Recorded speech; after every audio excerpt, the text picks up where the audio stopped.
आज हम लोग विज्ञान का मॉडल पेपर का पहला सेट देखेंगे। इसमें 80 VVI ऑब्जेक्टिव क्वेश्चन है जो आपके बोर्ड परीक्षा में आ सकते हैं, तो आप लोग वीडियो को शुरू से अंत तक ज़रूर देखें। दोस्तों, मॉडल पेपर का वीडियो आप लोग पूरा देखें, क्योंकि मॉडल पेपर से ही आपके बोर्ड परीक्षा में प्रश्न आते हैं और आपका सभी चैप्टर का रिवीजन भी हो जाता है। तो आप लोग मॉडल पेपर का वीडियो बिल्कुल ही मिस ना करें। तो चलिए हम लोग पहला क्वेश्चन से वीडियो को स्टार्ट करते हैं। आप लोग जल्दी से वीडियो को लाइक कर दीजिए और चैनल पर नए हैं तो चैनल को भी सब्सक्राइब कर लीजिए। देखिए, पहला प्रश्न कहता है कि किस दर्पण की फोकस दूरी ऋणात्मक होता है। दोस्तों, किस दर्पण की फोकस दूरी ऋणात्मक होता है? तो हमारा उत्तर हो जाएगा अवतल दर्पण। दोस्तों, अवतल दर्पण की जो फोकस दूरी होता है वो ऋणात्मक होता है। और अगर प्रश्न में आपको पूछ दे कि किस दर्पण की फोकस दूरी धनात्मक होता है, तो हो जाएगा उत्तल दर्पण। दोस्तों, उत्तल दर्पण की फोकस दूरी धनात्मक होता है और अवतल दर्पण की फोकस दूरी होता है वो ऋणात्मक होता है। तो चलिए उसके बाद आइए दूसरा प्रश्न में। देखिए, दूसरा प्रश्न भी काफ़ी इंपॉर्टेंट है। देखिए, कहता है कि दर्पण की फोकस दूरी F और वक्रता त्रिज्या R में क्या संबंध है। यानी कि जो फोकस दूरी है दर्पण का और जो वक्रता त्रिज्या होता है उसके बीच में क्या संबंध होता है। तो देखिए, जो फोकस दूरी होता है वो वक्रता त्रिज्या का आधा होता है, यानी कि F बराबर क्या होता है R/2 होता है। यानी कि हमारा सही आंसर क्या हो जाएगा, ऑप्शन बी हो जाएगा। चलिए उसके बाद आइए तीसरा प्रश्न में। देखिए, तीसरा प्रश्न भी बहुत ही इंपॉर्टेंट है। आप लोग इस तरह के प्रश्न को समझकर बनाने की प्रयास कीजिए। देखिए, कहता है कि सामान्य दृष्टि के लिए स्पष्ट दृष्टि की न्यूनतम दूरी, यहाँ पर क्या पूछा गया है, न्यूनतम दूरी पूछा गया है। तो न्यूनतम दूरी होता है 25 सेंटीमीटर। अब देखिए, कभी कभी बोर्ड एग्जाम में क्या पूछता है कि सामान्य दृष्टि के लिए स्पष्ट दृष्टि की अधिकतम दूरी कितना होता है। तो देखिए, अगर अधिकतम दूरी पूछ देगा तो हो जाएगा अनंत, और न्यूनतम दूरी पूछेगा तो 25 सेंटीमीटर। तो आप लोग इस तरह के प्रश्न में ज़रूर ध्यान रखें कि न्यूनतम दूरी पूछा गया है या फिर अधिकतम दूरी पूछा गया है। चलिए उसके बाद आइए चौथा प्रश्न। देखिए, ये भी मोस्ट इम्पोर्टेंट है। कहता है कि श्वेत प्रकाश का कौन सा रंग, यानी कि कौन सा वर्ण को ही क्या कहा जाता है, रंग को ही वर्ण कहा जाता है। कहता है कि किसी प्रिज्म से गुजरने के पश्चात सबसे कम झुकता है। तो देखिए, कहता है कि जब प्रिज्म से रंग को, यानी कि श्वेत प्रकाश का जो किरण होता है उसको गुजारा जाता है तो कौन सा रंग है वो सबसे कम झुकता है। तो सबसे कम झुकता है कौन सा रंग, लाल रंग, और सबसे ज़्यादा होता है बैगनी रंग। चलिए उसके बाद आइए पांचवा प्रश्न में। देखिए, पांचवा प्रश्न ये भी काफ़ी इंपॉर्टेंट प्रश्न है। कहता है कि मानव आँख की रेटिना द्वारा बनाई गई छवि होती है। यानी कि मानव की आँख पर जो, यानी कि रेटिना पर जो प्रतिबिंब बनता है वो कैसा होता है। तो रेटिना पर बना हुआ प्रतिबिंब होता है वो वास्तविक और उल्टा होता है। इसको आप लोग अच्छी तरह से याद कर लीजिए कि मानव के जो रेटिना पर प्रतिबिंब बनता है वो कैसा बनता है, वास्तविक और उल्टा बनता है। दोस्तों, आप लोग चैनल को सब्सक्राइब करके रखिए ताकि जो अगला मॉडल पेपर का वीडियो होगा वो आपसे मिस ना हो सके, क्योंकि अभी से आप लोग तैयारी में लग जाइए। चलिए उसके बाद आइए अगला प्रश्न में। देखिए, कहता है कि आकाश का रंग नीला प्रतीत होता है। दोस्तों, आकाश का रंग है वो नीला क्यों प्रतीत होता है, तो प्रकाश के प्रकीर्णन के कारण। किसके कारण, प्रकीर्णन के कारण जो आकाश का रंग है वो नीला दिखलाई पड़ता है, यानी कि नीला प्रतीत होता है। तो हमारा उत्तर क्या हो जाएगा, ऑप्शन बी हो जाएगा। चलिए उसके बाद आइए सातवां क्वेश्चन में। देखिए, कहता है कि किस दर्पण से वस्तु का प्रतिबिंब बड़ा बनता है। यानी कि किस दर्पण से वस्तु का जो प्रतिबिंब होता है वो बड़ा बनता है। तो देखिए, दाढ़ी बनाने के लिए हम लोग कौन सा दर्पण का प्रयोग करते हैं, तो अवतल दर्पण का प्रयोग करते हैं। क्यों करते हैं, क्योंकि उसमें जो चेहरा होता है वो बड़ा दिखलाई पड़ता है। इस कारण से दाढ़ी बनाने वाले दर्पण के रूप में हम लोग अवतल दर्पण का प्रयोग करते हैं। तो अवतल दर्पण में जो वस्तु का प्रतिबिंब होता है वो बड़ा बनता है। इस तरह से इसको आप लोग याद रखिए। हमारा उत्तर हो जाएगा वो ऑप्शन बी हो जाएगा। अब चलिए उसके बाद आइए आठवां प्रश्न में। देखिए, आठवां प्रश्न भी मोस्ट इंपॉर्टेंट है। कहता है कि निम्नलिखित में से कौन सा लेंस निकट दृष्टि दोष को ठीक करने के लिए उपयोग किया जाता है। देखिए, निकट दृष्टि दोष को दूर करने के लिए हम लोग अवतल लेंस का प्रयोग करते हैं। किस लेंस का प्रयोग करते हैं, अवतल लेंस का। और दूर दृष्टि के लिए उत्तल लेंस। तो इसको आप लोग याद रखिए। देखिए, दूर रहेगा, यानी कि दूर, यानी कि दो शब्द का है। तो इसका हो जाएगा उत्तल लेंस, यानी कि 3 शब्द का होगा। और कहेगा कि निकट, निकट कितना शब्द हो सकता है? 3 शब्द। इसके लिए अवतल यानी कि 4 शब्द। इसको इस तरह से इस ट्रिक से याद रखिए। कहेगा दूर, तो ये किसमें बढ़ा देना, यानी कि उत्तल लेंस। और कहेगा निकट, यानी कि इसमें देखिए 3 वर्ड का प्रयोग हो रहा है, तो इसके लिए अवतल लेंस। तो इसमें आप लोग कन्फ्यूज मत होइएगा, इस तरह से आप लोग इसको याद रख सकते हैं। यानी कि जो दूर कहेगा तो उत्तल और निकट कहेगा तो अवतल। अगर आप लोगों को वीडियो पसंद आता है तो वीडियो को लाइक करना बिल्कुल भी नहीं भूलें और इसको अपने दोस्तों में अवश्य शेयर करें। चलिए उसके बाद देखिए 9वां क्वेश्चन में देखिए, कहता है कि निम्नांकित में से कौन सा उपकरण विद्युत धारा की उपस्थिति दर्शाता है। देखिए विद्युत धारा की उपस्थिति किस किस माने कि कौन सा यंत्र है वो दर्शाता है, यानी कि किस यंत्र की सहायता से हम लोग विद्युत धारा की उपस्थिति को मापते हैं। तो देखिए विद्युत धारा होता है उसको हम लोग ए मीटर से या फिर गैल्वेनोमीटर से मापते हैं। तो देखिए ऑप्शन में आपको ए मीटर नहीं दिया हुआ है, तो आपका उत्तर क्या होगा? गैल्वेनोमीटर होगा। यानी कि आपको ऑप्शन में सिर्फ गैल्वेनोमीटर रहेगा या फिर ए मीटर रहेगा, तो आप लोग को दोनों में से एक को सही करना है, यानी कि ऑप्शन ए यहाँ पर हमारा सही होगा।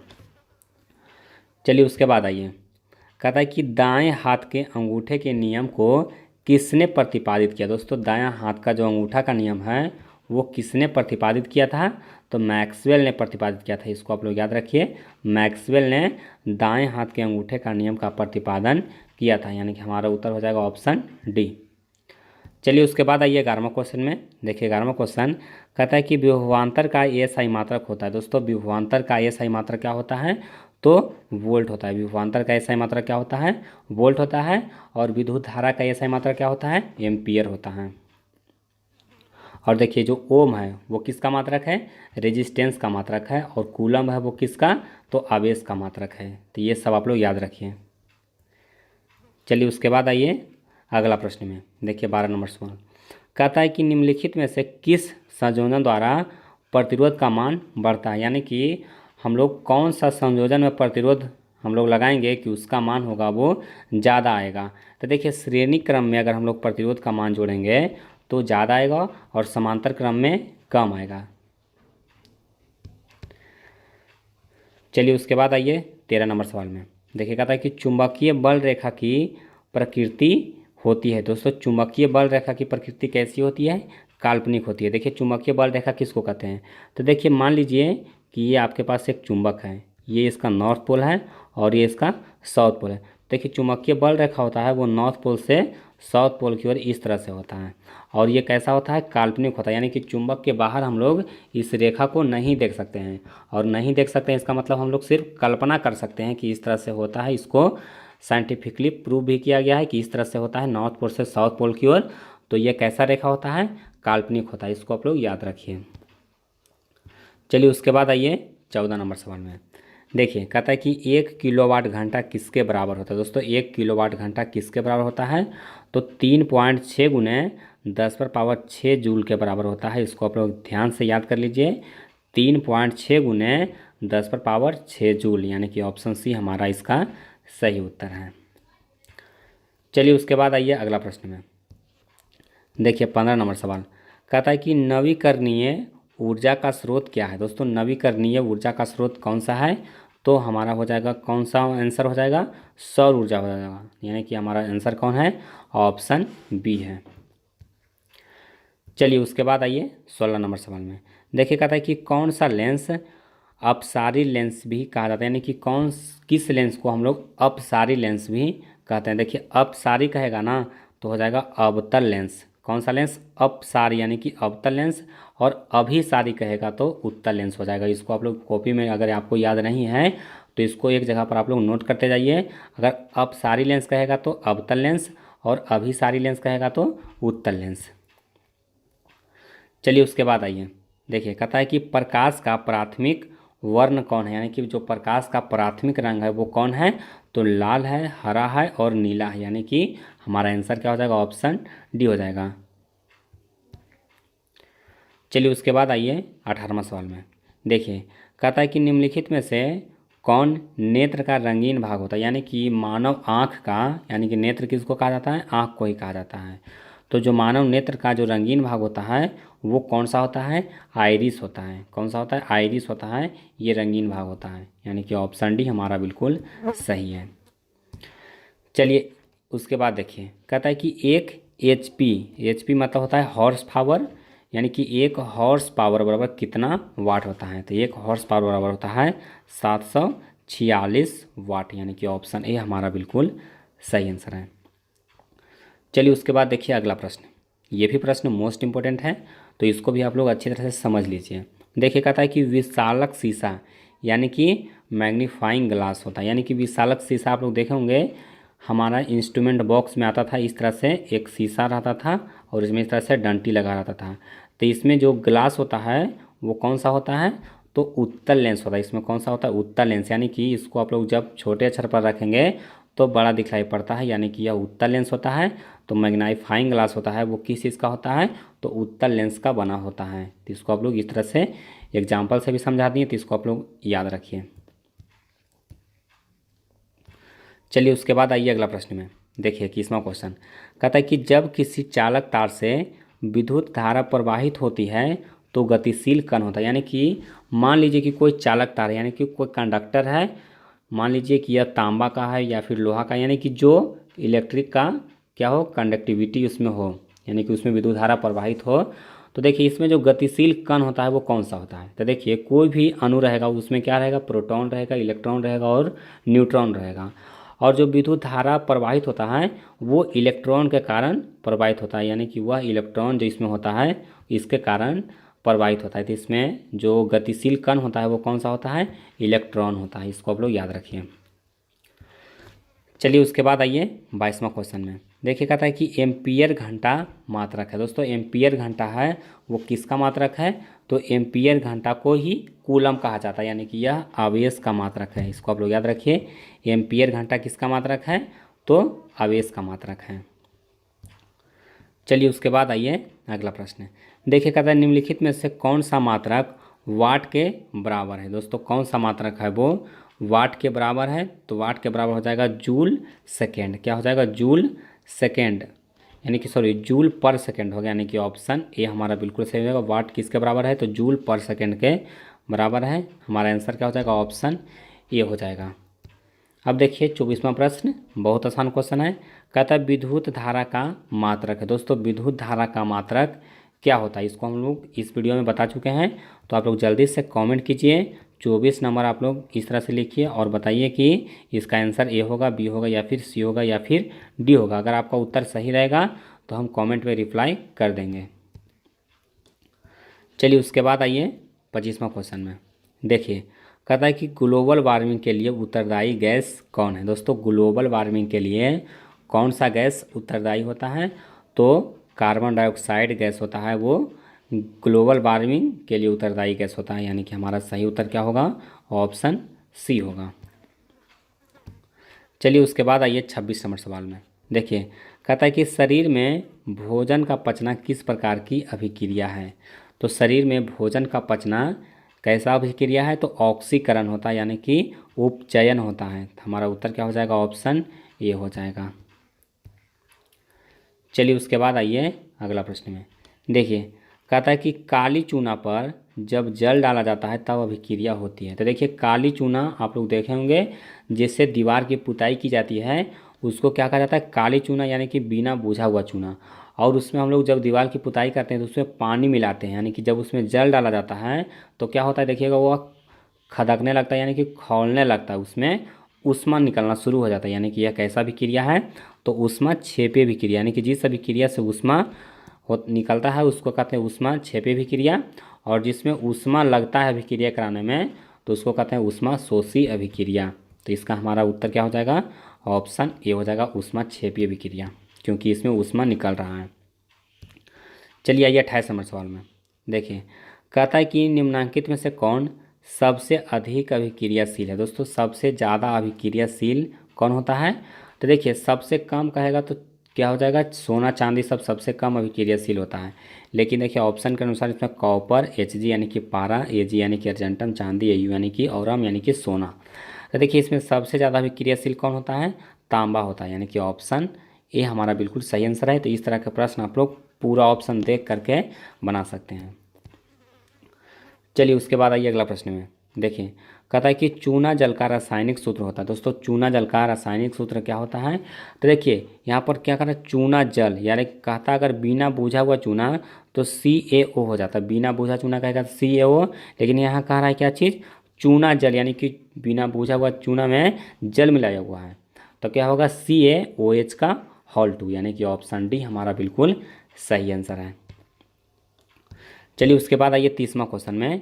देखिए कहता है कि कोई विलियन लाल लिटमस को नीला कर देता है, यानी कि देखिए कोई विलियन है वो लाल लिटमस पत्र को कैसा कर दे रहा है, नीला कर दे रहा है, यानी कि वह क्या है, वह क्या होता है, अम्ल होता है, सॉरी वो क्या होगा, क्षार होगा, यानी कि अगर नीला को लाल करेगा तो अम्ल होगा, और लाल को नीला करेगा यानी कि क्षार होगा, और क्षार का pH मान होता है वो 7 से अधिक होता है, यानी कि 11 भी होगा और 10 भी होगा, यानी कि हमारा उत्तर क्या हो जाएगा, ऑप्शन डी हो जाएगा। तो इसको आप लोग ध्यान से समझ कर इस तरह के प्रश्न को बनाइएगा, यानी कि जल्दबाजी आपको एग्जाम में नहीं करना है, आपको पहले सोच लेना है कि प्रश्न में क्या कहा गया है। चलिए उसके बाद आइए, देखिए कहता है कि एल्काइन में कार्बन कार्बन के बीच कितने सहसंयोजक बंधन होते हैं। दोस्तों एल्काइन में कितने सहसंयोजक बंधन होते हैं, तो हमारा उत्तर होगा सी होगा, यानी कि देखिए एल्काइन में क्या होता है, कार्बन कार्बन के बीच में ट्रिपल बॉन्ड होता है, और इसी को एसिटिलीन गैस भी कहा जाता है। क्या कहा जाता है, एसिटिलीन गैस, यानी कि एल्काइन को ही। चलिए उसके बाद आइए 32वां सवाल में। देखिए कहता है ग्लूकोज का आणविक सूत्र क्या है। दोस्तों ग्लूकोज का आणविक सूत्र क्या होता है, C6H12O6, यानी कि ऑप्शन ए हमारा बिल्कुल सही उत्तर है। चलिए उसके बाद आइए अगला प्रश्न में। देखिए 33वां क्वेश्चन कहता है कि उच्च वाष्यीय अम्लों के सोडियम लवण कहलाते हैं। दोस्तों उच्च वाष्यीय अम्ल के सोडियम लवण क्या कहलाते हैं, साबुन कहलाते हैं, यानी कि ऑप्शन ए हमारा सही उत्तर है। चलिए उसके बाद देखिए कहता है इसकी CHO अभिक्रियाशील मूलक को कहते हैं, यानी कि CHO है वो किसका अभिक्रियाशील मूलक है, तो ये बहुत आसान क्वेश्चन है, इसका उत्तर हो जाएगा एल्डिहाइड, यानी कि ऑप्शन ए हमारा बिल्कुल सही आंसर है। दोस्तों अगर आप लोगों को वीडियो पसंद आ रहा है तो वीडियो को लाइक करना बिल्कुल भी ना भूलें, और इसे अपने दोस्तों में ज़्यादा से ज़्यादा शेयर करें, और आप लोग कमेंट करके ज़रूर बताइएगा कि आपको अगला वीडियो किस चैप्टर से चाहिए। आपके लिए हम उस चैप्टर का वीडियो हम बना करके देंगे, ताकि आपका एग्ज़ाम जल्द से जल्द हो सके और अच्छे तरीके से आप लोग नंबर ला सकें।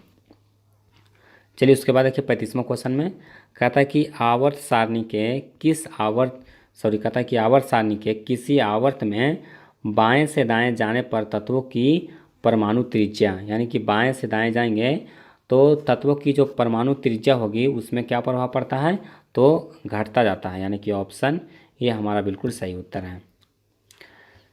चलिए उसके बाद आइए अगला प्रश्न में। देखिए 36वां क्वेश्चन कहता है कि निम्नांकित तत्वों में कहता है कि उसके अधातु गुण के अनुसार बढ़ते क्रम में सजाएं। सबसे पहले लिथियम है, ऑक्सीजन है, कार्बन है, बेरिलियम है, और F यानी कि लोहा है, तो अधातुओं गुण से हो जाएगा ऑप्शन बी, पहले Li फिर Be फिर C फिर O फिर F, यानी कि ऑप्शन सी हमारा बिल्कुल सही आंसर। इसको आप लोग पीरियोडिक टेबल से समझ सकते हैं। चलिए उसके बाद आइए 37वां क्वेश्चन।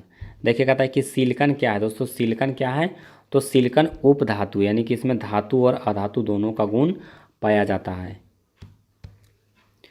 चलिए उसके बाद देखिए 38 नंबर सवाल कहता है कि निम्नांकित में से कौन विद्युत धनात्मक तत्व है। दोस्तों कौन विद्युत धनात्मक तत्व है, देखिए पहला है कार्बन, बी में है क्लोरीन, सी है Na यानी कि सोडियम, और डी है पी यानी कि फास्फोरस। तो हमारा उत्तर क्या हो जाएगा, ऑप्शन सी हो जाएगा Na यानी कि सोडियम। चलिए उसके बाद आइए अगला प्रश्न कहता है कि टिहरी बांध का निर्माण किस प्रदेश में किया गया। दोस्तों टिहरी बांध का निर्माण कहाँ किया गया है, उत्तराखंड में किया गया है। चलिए उसके बाद आइए 40 नंबर सवाल में, ये भी मोस्ट इंपॉर्टेंट है। कहता है कि निम्नांकित में किस धातु को किरोसिन में डुबोकर रखा जाता है। दोस्तों किस धातु को किरोसिन में डुबोकर रखा जाता है, तो हमारा उत्तर हो जाएगा सोडियम को, यानी कि ऑप्शन बी इसका बिल्कुल सही उत्तर है। चलिए कहता है कि अपमार्जक से बनाए जाते हैं। दोस्तों अपमार्जक से क्या बनाए जाते हैं, तो देखिए Surf Excel, shampoo, easy Surf और उपयुक्त सभी। तो हमारा उत्तर क्या हो जाएगा, ऑप्शन डी हो जाएगा। चलिए उसके बाद देखिए 42 नंबर सवाल, ये भी मोस्ट इंपॉर्टेंट है। कहता है कि सौर सेल में किसका उपयोग होता है। दोस्तों सौर सेल में किसका उपयोग होता है, तो सिलिकॉन का उपयोग होता है। अब देखिए सौर सेल किसको कहते हैं, बहुत लोगों को ये भी मालूम नहीं रहता है कि सौर सेल किसको कहते हैं। तो देखिए बैटरी चार्ज करने के लिए जो सोलर पैनल लगा जाता है उसी को सौर सेल कहा जाता है। चलिए उसके बाद देखिए 43 नंबर क्वेश्चन, ये भी बहुत ही महत्वपूर्ण है। देखिए कहता है कि निम्नलिखित में से किसका उपयोग खाना बनाने वाले ईंधन में नहीं होता। दोस्तों क्वेश्चन को ध्यान से पढ़िए। कहता है कि किसका उपयोग खाना बनाने वाले ईंधन में नहीं होता है। तो देखिए ऑप्शन दिया हुआ है सीएनजी, एलपीजी, बायोगैस और कोयला। तो देखिए ये सब बहुत आसान क्वेश्चन है, ये सब आप लोग ऐसे ही दिमाग लगाइएगा तो बना दीजिएगा। देखिए सीएनजी का प्रयोग अभी तक खाना बनाने में नहीं किया गया है, तो हमारा उत्तर क्या हो जाएगा, ऑप्शन ए हो जाएगा। चलिए उसके बाद आइए अगला प्रश्न में। देखिए 44 नंबर क्वेश्चन कहता है कि अभिक्रिया दिया हुआ 2Cu plus O2 dash 2CuO। तो देखिए कह रहा है कि ये कैसा अभिक्रिया है। तो देखिए इसमें ध्यान दीजिएगा कि यहाँ पर ऑक्सीकरण हो रहा है, यानी कि ऑक्सीजन का योग हो रहा है। तो हमारा उत्तर क्या हो जाएगा, ऑप्शन ये हो जाएगा ऑक्सीकरण। चलिए उसके बाद आइए 45 नंबर क्वेश्चन में। देखिए कहता है कि निम्नलिखित में से कौन सा समीकरण संतुलित नहीं है। कौन सा समीकरण है वो संतुलित नहीं है। तो आप लोग सभी ऑप्शन को बारी से चेक कीजिए, देखिएगा जिसमें जो तत्वों का संख्या है वो दोनों तरफ बराबर नहीं रहेगा तो वो संतुलित नहीं रहेगा, यानी कि इसमें हमारा उत्तर क्या हो जाएगा, ऑप्शन बी हो जाएगा। आप लोग देख लीजिए कि इसका आंसर क्या होगा खुद से। चलिए उसके बाद आइए 46 नंबर क्वेश्चन में। देखिए कहता है कि उदासीन विलयन का पीएच मान होता है। दोस्तों उदासीन विलयन का पीएच मान कितना होता है, 7 के बराबर होता है। और अम्लीय विलयन का पीएच मान कितना होता है, 7 से कम होता है। और क्षारीय विलयन का पीएच मान होता है वो 7 से अधिक होता है। चलिए उसके बाद आइए 47 नंबर क्वेश्चन में। देखिए ये भी प्रश्न काफ़ी इंपॉर्टेंट है और आपके परीक्षा में इस तरह के प्रश्न जरूर आते हैं। कहता है कि निम्नलिखित में से कौन दुर्बल अम्ल है। दुर्बल मतलब होता है कमजोर और प्रबल मतलब होता है मजबूत। तो आप लोग शब्दों को जरूर ध्यान में रखिए। कहा यहाँ पर दुर्बल अम्ल कौन है। तो देखिए जौन अम्ल में जितना ज़्यादा कार्बन होगा वो उतना ज़्यादा दुर्बल होगा। तो देखिए HNO3, उसके बाद HCl, उसके देखिए CH3 COOH और D है H2SO4। देखिए इसमें हाइड्रोक्लोरिक अम्ल प्रबल में है, सल्फ्यूरिक एसिड ये भी प्रबल है, HNO3 ये भी पर्विक है, नाइट्रिक एसिड है। और ये जो देखिए CH3 COOH ये दुर्बल अम्ल में आएगा, यानी कि हमारा उत्तर क्या हो जाएगा, ऑप्शन सी हो जाएगा। उसके बाद देखिए कहता है कि क्रायोलाइट अयस्क है। देखिए बॉक्साइट, कोरंडम, क्रायोलाइट ये सब किसका अयस्क है, तो एल्यूमिनियम का अयस्क है। ये सब आपको मैनुअली याद करना पड़ेगा, अच्छी तरह से याद रखिए कि जो कोरंडम, क्रायोलाइट, बॉक्साइट ये सब जो अयस्क है वो किसका है, तो एल्यूमिनियम का अयस्क है। चलिए उसके बाद आइए कहता है कि पोटेशियम की परमाणु संख्या है। दोस्तों पोटेशियम की परमाणु संख्या कितना होता है, तो पोटेशियम का परमाणु संख्या होता है 19 और कैल्शियम का होता है 20, फास्फोरस का हो गया 15। इस तरह से आप लोग कम से कम 30 तक के पीरियोडिक टेबल याद रखिए। इसमें से एक प्रश्न आपके बोर्ड परीक्षा में अवश्य आते हैं और ये आपको आगे कम्पिटिटिव एग्जाम में भी काफ़ी फायदा करेगा। तो कम से कम 30 तक आप लोग पीरियोडिक टेबल में परमाणु संख्या आप लोग अच्छी तरह से याद कर लीजिए। चलिए उसके बाद देखिए कहता है कि फॉर्मिक अम्ल का IUPAC नाम क्या है। दोस्तों फॉर्मिक अम्ल का IUPAC नाम क्या होता है, मेथेनोइक अम्ल होता है। अब देखिए प्रश्न ये भी पूछा जाता है कि फॉर्मिक अम्ल कहाँ पाया जाता है। दोस्तों फॉर्मिक अम्ल है वो चींटी का जो डंक होता है उसमें फॉर्मिक एसिड पाया जाता है, यानी कि फॉर्मिक अम्ल उसमें पाया जाता है। और इसी का IUPAC नाम क्या है, मेथेनोइक एसिड है, यानी कि मेथेनोइक अम्ल है। चलिए उसके बाद आइए कहता है कि इथाइल अल्कोहल का अनुसूत्र है। दोस्तों इथाइल अल्कोहल का अनुसूत्र क्या होता है, C2H5OH। देखिए मिथाइल इथाइल जैसे कहेगा कि इथाइल उसके बाद अल्कोहल है तो उस अल्कोहल के पीछे OH लगेगा। इथाइल मतलब होता है मिथाइल रहेगा तो एक कार्बन, इथाइल रहेगा तो 2 कार्बन C2, और देखिए एल्काइल ग्रुप का है तो C2H5 हो जाएगा। उसके बाद देखिए एल्काइन कौन है। दोस्तों इसमें एल्काइन कौन है, तो C2H2, यानी कि यह जो अनसैचुरेटेड कार्बन है, यानी कि इसमें कार्बन कार्बन के बीच में ट्रिपल बॉन्ड होता है और एक हाइड्रोजन इस तरफ से होगा, इसका स्ट्रक्चर होगा वो इस तरह से होगा, यानी कि इथाइल कौन है, C2H2 है। अब देखिए 53 नंबर सवाल, ये बहुत महत्वपूर्ण क्वेश्चन है कि चीनी का रासायनिक सूत्र है। ये आपके कंपटीशन एग्जाम में भी पूछे जाते हैं और बोर्ड एग्जाम में भी बार बार आते हैं कि चीनी का जो सूत्र होता है वो क्या होता है। तो C12H22O11, यानी कि ऑप्शन बी हमारा करेक्ट आंसर है। चलिए उसके बाद आइए, देखिए कहता है कि एसिटिलीन में कार्बन कार्बन के बीच सहसंयोजक बंधन की संख्या। देखिए कार्बन कार्बन के बीच में एसिटिलीन में कितना बंधन होता है ये आपको बताना है। तो अभी बताए थे कि जो इथाइल होता है वो एसिटिलीन को ही कहा जाता है, यानी कि C2 और H2 इसका फॉर्मूला होता है एसिटिलीन का, और इसमें कार्बन कार्बन के बीच में ट्रिपल बॉन्ड होता है, यानी कि हमारा उत्तर क्या हो जाएगा, ऑप्शन डी हो जाएगा। अब देखिए ये प्रश्न आपको बोनस में बता देते हैं कि एसिटिलीन गैस का प्रयोग कहाँ होता है। तो आप लोग देखे होंगे कि फल को पकाने के लिए भी एसिटिलीन गैस का प्रयोग किया जाता है, और जो वेल्डिंग होता है, यानी कि जो गैस वेल्डिंग किया जाता है गैस के माध्यम से, उसमें जो गैस होता है वो कौन सा गैस होता है, एसिटिलीन गैस होता है। चलिए उसके बाद आइए अगला प्रश्न में, देखिए 55 नंबर सवाल, ये भी मोस्ट इंपॉर्टेंट है। देखिए कहता है कि श्वसन के अध्ययन के लिए उपयोग किए जाने वाले बीज है, यानी कि श्वसन के अध्ययन अगर हम लोग को करना है तो हम लोग कैसा बीज का प्रयोग करते हैं, तो अंकुरित बीज का प्रयोग करते हैं, जो थोड़ा थोड़ा अंकुरा हुआ रहता है, यानी कि उसमें थोड़ा थोड़ा जो पौधा है वो तैयार होने को रहता है, उसको अंकुरित बीज कहा जाता है, यानी कि हमारा आंसर क्या होगा, ऑप्शन बी होगा। चलिए उसके बाद देखिए कहता है कि मानव वृक्क किसको कहा जाता है, किडनी को कहा जाता है। तो कहता है मानव वृक्क किस प्रणाली का हिस्सा है, तो यह उत्सर्जन तंत्र का हिस्सा है, यानी कि ऑप्शन सी हमारा सही आंसर होगा। चलिए उसके बाद देखिए 57 नंबर क्वेश्चन, बहुत ही इंपॉर्टेंट है। कहता है कि पौधों में जाइलम निम्नांकित में से किसके परिवहन के लिए जिम्मेदार है, यानी कि जो जाइलम होता है वो किसके परिवहन के लिए जिम्मेदार होता है। तो जाइलम होता है जल के लिए, यानी कि पानी, और जो फ्लोएम होता है वो भोजन के लिए। तो इसको ऐसे आप लोग याद रखिए, जाइलम यानी कि जल, फ्लोएम यानी कि फल यानी कि भोजन। इस तरह से ट्रिक से आप लोग याद करिए, जाइलम यानी कि जल, फ्लोएम यानी कि भोजन। चलिए उसके बाद आइए अगला प्रश्न में, देखें 58 नंबर क्वेश्चन। कहता है कि श्वसन के दौरान कौन सी गैस निकलती है। दोस्तों श्वसन के दौरान कौन सी गैस निकलती है, तो हमारा उत्तर हो जाएगा कार्बन डाइऑक्साइड, यानी कि ऑप्शन ए हमारा बिल्कुल सही आंसर है।